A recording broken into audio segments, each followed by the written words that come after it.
kwa jina la Yesu.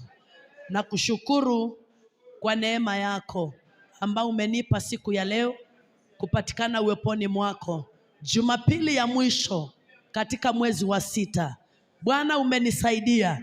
Nimepigana vita mwezi wa 6 na nimekamilisha leo. Na ninatangaza kila ugumu nimekutana nao katika mwezi wa 6, mwezi wa 7, mwezi wa 7, ninakuja kwa jina la Yesu ya kwamba hautakuwa mgumu, hautanipinga wala hautanizuia. Hakuna vita vitainuliwa kinyume changu vitakavyoweza kwa jina la Yesu Kristo. Sema mwezi wa 7 ni mwezi wa starehe. Ninaenda kupumzika kwa yote nimepigana nayo mwezi wa 6 kwa jina la Yesu. Sema Baba asante kwa nafasi, kwa familia yangu, kwa kila kitu cha kazi ya mikono yangu na chochote nachokifanya. Napotoka kwenye madhabahu haya kwenda nyumbani, mimi ni mbarikiwa. Mimi ni mbarikiwa. Mimi ni mbarikiwa. Watoto wangu wamebarikiwa wanaporejea shuleni. Leo ninatangaza roho ya kuchomeka kwa shule, roho ya vita kwa shule, roho ya ming'ang'ano kwa shule, roho ya magonjwa kwa shule, roho ya roho mbaya kwa shule.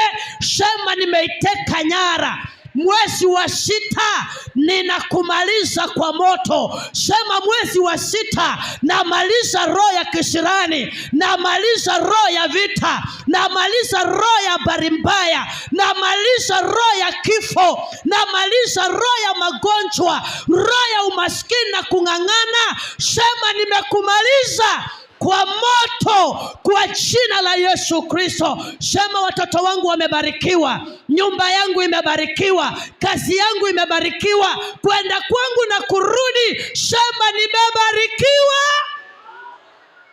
Asante Yesu maana umetenda. Tunakushukuru kwa chakula chote kiko mbele yetu. Tunapotumia Bwana sisi wote ni wabarikiwa. Kwa agano la chumvi na kwa moto tunajizamisha. Tunaomba chakula hiki ni mwili wa Kristo Yesu.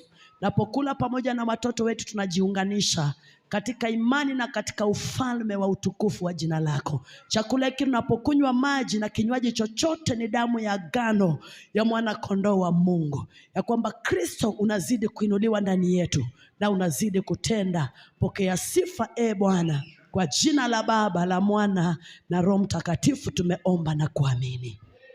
And may the grace and the love of God and the fellowship of the Holy Spirit be with us now and forevermore. Amen. Surely goodness and mercy shall follow me all the days of my life, and I shall dwell in the house of the Lord forever and ever. Amen. Bwana wabariki sana, wabariki sana, wabariki sana. Wamesema ukae hapo. Salimia watu 2 watatu, kaa hapo. Salimia tu watu 2 watatu, alafu nafanya nini? Unakaa hapo. Ngoje pastor wa Sunday school.